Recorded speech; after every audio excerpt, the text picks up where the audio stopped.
Praise the Lord. मेरा नाम धनलक्ष्मी है और मैं एक हिंदू परिवार में जन्मी थी। मैं बचपन से ही भगवान वेंकटेश्वर की भक्त रही हूँ। मुझे नारायण बहुत पसंद थे। मैं उठते ही नारायण कहती थी और सोते समय भी नारायण ही कहती थी। जब मैं गिरती थी या मुझे चोट लगती थी तो अम्मा नहीं बल्कि नारायण ही कहती थी। मुझे भगवान वेंकटेश्वर बहुत प्रिय थे। सो हर गर्मियों में हम तिरुपति जाते थे, जहां हम सुबह शाम उसकी सेवा करते थे। और शादी के बाद भी हम हर साल वहां जाते थे, क्योंकि मैं इस बात को शुभ मानती थी। और मेरे पिताजी ने 18 साल तक अयप्पा स्वामी का माला धारण किया। और जब वो ज्योति दर्शन के लिए जाते थे, मैं अयप्पा स्वामी की पूजा करती थी और भजन गाती थी। मैं भगवानों की पूजा करती थी, प्रसाद बनाती थी, इस तरह पूजा संबंधित सारे काम करती थी। और जब मैं क्रिश्चियन स्कूल में पढ़ती थी, मुझे वहाँ यीशु मसीह के बारे में कभी भी कुछ भी सुनने को नहीं मिला। हालांकि हमारे घर के पास चौराहे पर कुछ महिलाएं गीत गाती थी। वे महिलाएं सिर पर स्कार्फ पहनकर सुसमाचार गाती थी और मुझे तब ये नहीं पता था कि उसे सुसमाचार कहते हैं। मैं बस सोचती थी कि ये औरतें यह सब क्यों करती है। मुझे ये अच्छा नहीं लगता था, क्योंकि मुझे ईसाई धर्म एक अलग ही तरह का लगता था। मुझे यह देखना भी पसंद नहीं था। और 21 साल की उम्र में MSc इलेक्ट्रॉनिक्स करने के बाद मेरी शादी हुई और मेरे पति मुंबई में एक सिविल इंजीनियर थे, जिन्होंने मुझे मेरे पिता के समान ही प्यार से पाला। 2013 तक फरवरी महीने तक हमें कोई परेशानी या तकलीफ नहीं थी। हम बहुत खुश थे। और 2013 में मेरे पति एक प्रोजेक्ट मैनेजर के रूप में मुख्य राजमार्ग परियोजना में काम कर रहे थे। उस समय उनकी सैलरी 2,25,000 प्रति माह थी। मैं यह इसलिए बता रही हूँ क्योंकि ये सिर्फ हमारे लिए ही नहीं बल्कि परमेश्वर की महिमा के लिए भी है। इतनी ऊंची तनख्वाह लेकर बिना किसी दर्द या संकट के, बिना किसी परेशानी की स्थिति के हम बहुत सुख और शांति से रहते थे। मेरी एक बेटी है और उसका नाम निहारी है। 21 फरवरी 2013 वह दिन जिसने हमारे जीवन को बदल दिया। जब मेरे पति नागपुर में काम कर रहे थे, एक दिन एक महिला डिप्टी कलेक्टर के साथ बैठक थी उनकी, रेलवे ब्लॉक के बारे में बात करने के लिए। जब वह डिप्टी कलेक्टर के पास गया, उन्होंने मेरे पति से कहा कि आप ऐसे क्यों चल रहे हैं, आप थोड़ा अलग तरीके से चल रहे हैं। और जब मेरे पति घर आए और अपने दोस्तों के पास गए, उनके सभी दोस्तों ने भी यही कहा, बोपन्ना क्या आप नशे में हैं, क्योंकि आप थोड़ा अलग चलते दिख रहे हैं। लेकिन उसे लगा कि वे मजाक कर रहे हैं। लेकिन उसने फिर सोचा कि अगर सभी एक ही बात बोल रहे हैं तो ये शायद मजाक नहीं हो सकता। 21 तारीख को गेटवेल हॉस्पिटल नागपुर चले गए हम सभी, जहां डॉक्टर ने मेरे पति के फिजियोथेरेपी के लिए कुछ टेस्ट किए और तुरंत उन्होंने MRI लिखी और इसके लिए हमें 3-4 घंटे इंतजार करने को कहा। और इसके बाद उन्होंने हमें MRI के लिए ले गए और MRI रिपोर्ट्स आने से पहले उन्होंने एक टेस्ट किया। इसके बाद तुरंत रेडियोलॉजिस्ट बाहर आए और मेरे पति को अंदर भेज दिया। और उन्होंने मुझसे कहा कि अगर कोई तुम्हारे परिवार में बड़े लोग हैं तो उन्हें बुलाओ। मैंने कहा, मैं एक मैच्योर पर्सन हूँ, मैं समझ सकती हूँ, आप मुझे बताइए। और जब मैंने MRI रिपोर्ट देखी तो मैं बहुत चौंक गई। ये इंसान जिंदा नहीं होना चाहिए था, लेकिन वो जिंदा है और वो 2 महीने से ज्यादा नहीं जी पाएंगे, ये उसने बयान दिया। लेकिन उसी समय मैंने रेडियोलॉजिस्ट से कहा, ठीक से देखो और फिर बात करो, शायद रिपोर्ट्स गलत है। आप क्या कह रहे हैं, क्या वो मर जाएगा?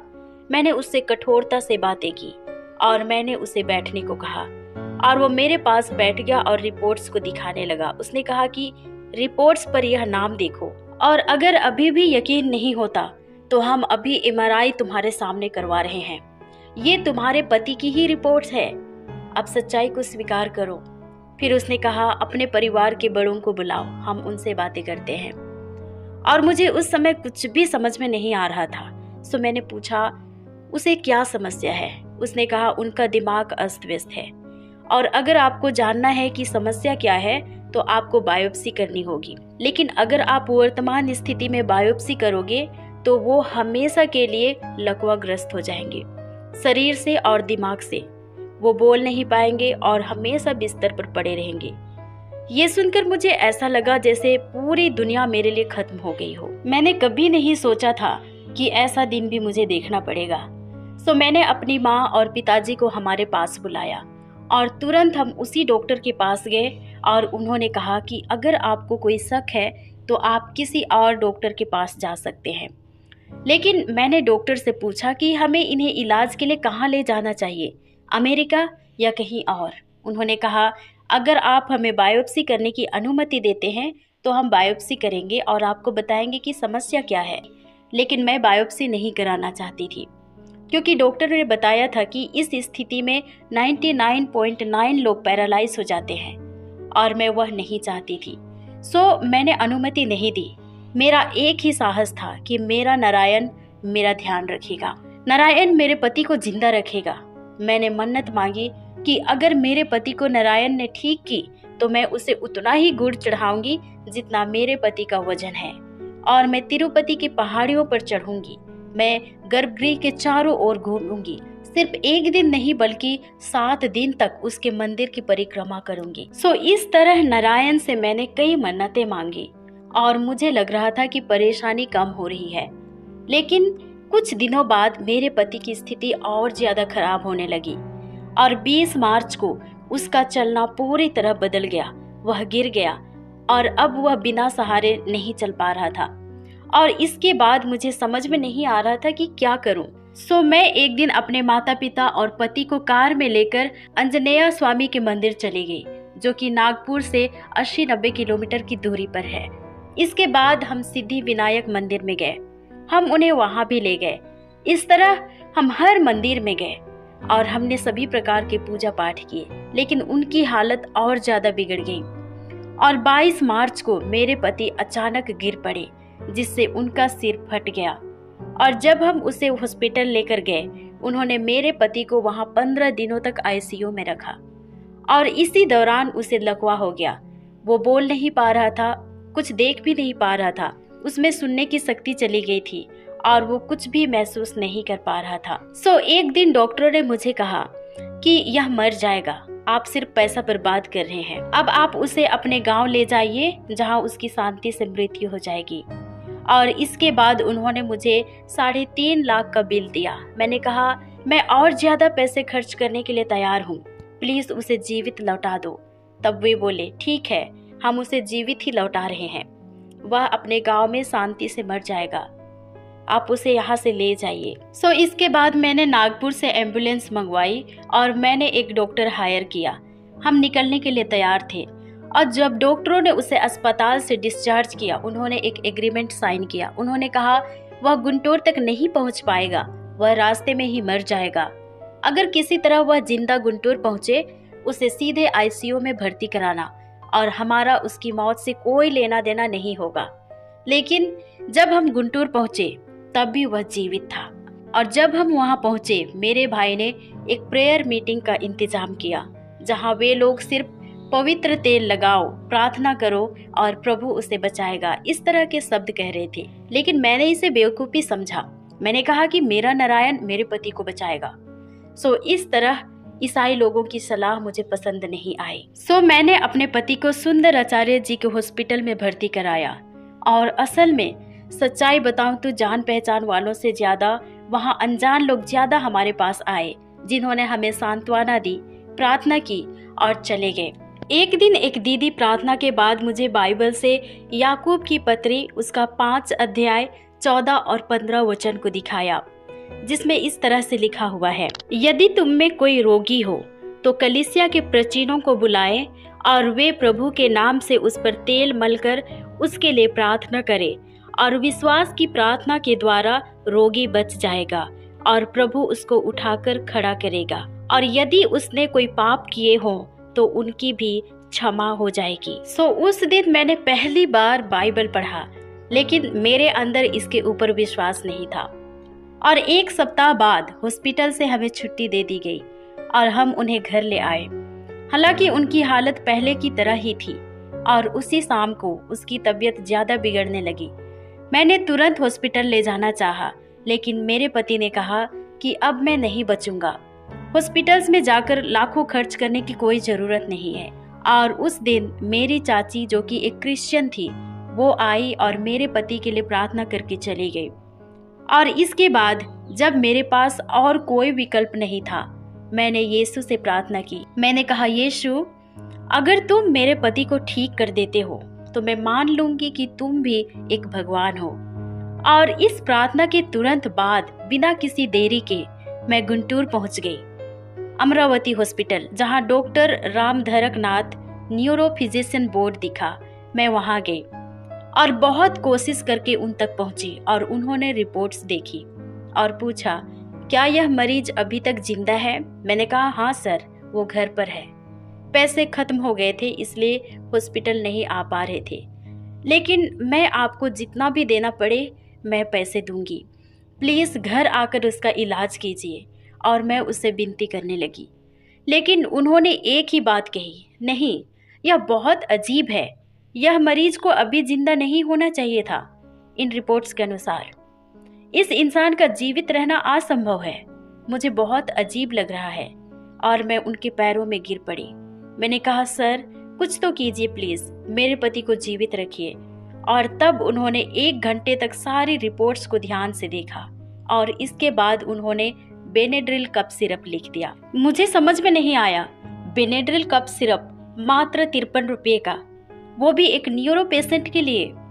उन्होंने 1 घंटे रिपोर्ट्स देखने के बाद सिर्फ 53 रुपये की बेनेड्रिल कप सिरप लिख दी। ये क्या है सर? मैंने जोर से पूछा। उन्होंने कहा, ये कुछ नहीं है, बस उसे आराम मिलेगा।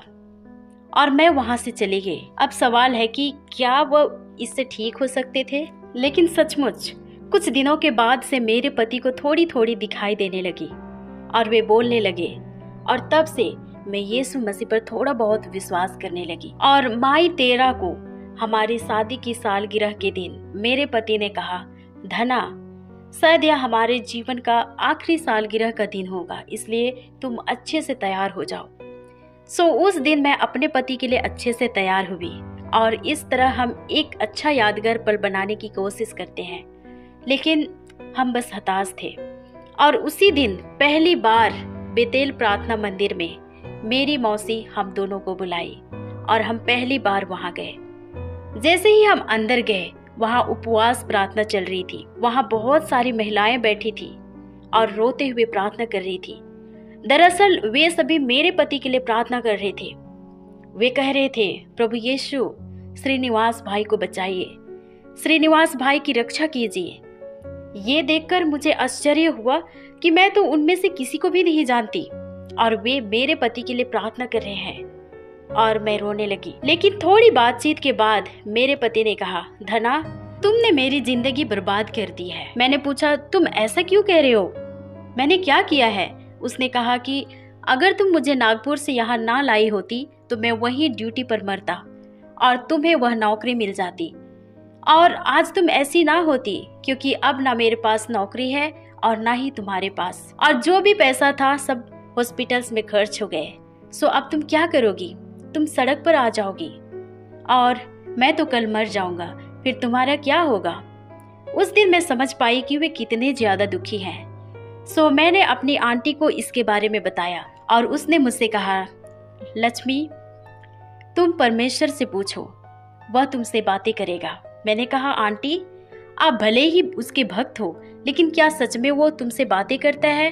उसने कहा, तुम बाइबल पढ़ो, परमेश्वर तुमसे बातें करेंगे। और जब मैंने बाइबल खोली, परमेश्वर ने जो बातें मुझसे कही वो थी मत्ती 6 उसका 26 वचन। आकाश के पक्षियों को देखो, वे ना बोते हैं, ना काटते हैं और ना खत्ते में बटोरते हैं, तो भी तुम्हारा स्वर्गीय पिता उनको खिलाता है। क्या तुम उनसे अधिक मूल्य नहीं रखते? और यही शब्द मेरे सारे सवालों के जवाब थे, क्योंकि उस समय हम दोनों के पास नौकरी नहीं थी, हमारे पास पैसे भी नहीं थे, हम काफी परेशान थे। लेकिन आज मैं कह सकती हूँ कि जिसने वादा किया वही परमेश्वर भरोसेमंद है, और चाहे आप मानो या ना मानो, वह अपने वादे पर कायम रहने वाला परमेश्वर है, जिसकी मैं एक गवाह हूँ। मेरे पति ने बीमारी के कारण नौकरी छोड़ दी थी, लेकिन जून में मैंने एक फोन रिसीव किया, मैडम, हम सर को पूरी सैलरी तो नहीं दे पाएंगे, लेकिन हम उसे 1 लाख प्रति माह देंगे, जब तक कि वह ठीक होकर वापस नहीं आ जाता हम उसे सैलरी देंगे। सचमुच यह परमेश्वर का एक अद्भुत कार्य है, क्योंकि हमें तो इसकी उम्मीद भी नहीं थी और आज की परिस्थितियों में हम किसी प्राइवेट संस्थान को किसी व्यक्ति को इस तरह सैलरी देते हुए नहीं देखते हैं। और कुछ दिनों बाद परमेश्वर की अद्भुत दया से मेरे पति पूरी तरह से चंगे हो गए और अपने जॉब को फिर से ज्वाइन किया और एक ही साल के अंदर उसने कड़ी मेहनत करके डबल प्रमोशन भी ले लिया। और इसके बाद हम विश्वास में और ज्यादा बढ़ने लगे। हालांकि मेरे अंदर कई डाउट्स थे, लेकिन परमेश्वर ने एक से बढ़कर एक सबूत पेश करके यह साबित कर दिया कि वो हमारे साथ है और उसका हर एक वादा पक्का है। जब मैं एक हिंदू थी, ईसाइयों के प्रति मेरे अंदर एक घृणा की भावना थी। मैं उन्हें पसंद नहीं करती थी। हम अपने कास्ट को लेकर बहुत गर्व महसूस करते थे और ईसाइयों को तुच्छ समझते थे, सोचते थे कि वे लोग नीचे जाति के लोग हैं। लेकिन जब हमने सच्चाई को जाना, इन भावनाओं से हम बाहर निकल पाए और समझ पाए कि सच्चे परमेश्वर की नजरों में कोई ऊंच नीच नहीं होता। और जब हम बपतिस्मा लेने वाले थे, मैंने परमेश्वर से प्रार्थना की, प्रभु आप चाहते हैं कि मैं बपतिस्मा लूं, लेकिन अगर मेरे पिता इसकी अनुमति नहीं देते तो मैं ऐसा नहीं कर सकती, क्योंकि मैं उसकी काफी इज्जत करती हूँ। सो कृपया आप उसके हृदय में कार्य कीजिए। और इसके बाद एक दिन हम दोनों पति पत्नी मेरे पिता के पास गए और उसके सामने बैठ गए। उसने पूछा कि बात क्या है, जल्दी कहो। हमने कहा, पिताजी हम दोनों बपतिस्मा लेना चाहते हैं। ये सुनकर मेरे पिता ने अपना सिर झुका दिया और हमें लगा कि शायद वह इसकी अनुमति नहीं देंगे, लेकिन फिर तुरंत उसने अपना सिर उठाया और कहा, ओके, इस परमेश्वर ने तुम्हें ऊंचा उठाया है, अब आपकी मर्जी। सो उसी दिन हम चर्च गए और मेरे पिता के मौजूदगी में हम दोनों ने बपतिस्मा लिया और तब से आज तक हमें कोई तकलीफ नहीं, क्योंकि परमेश्वर हमारे हर परिस्थिति में हमारे साथ रहते हैं।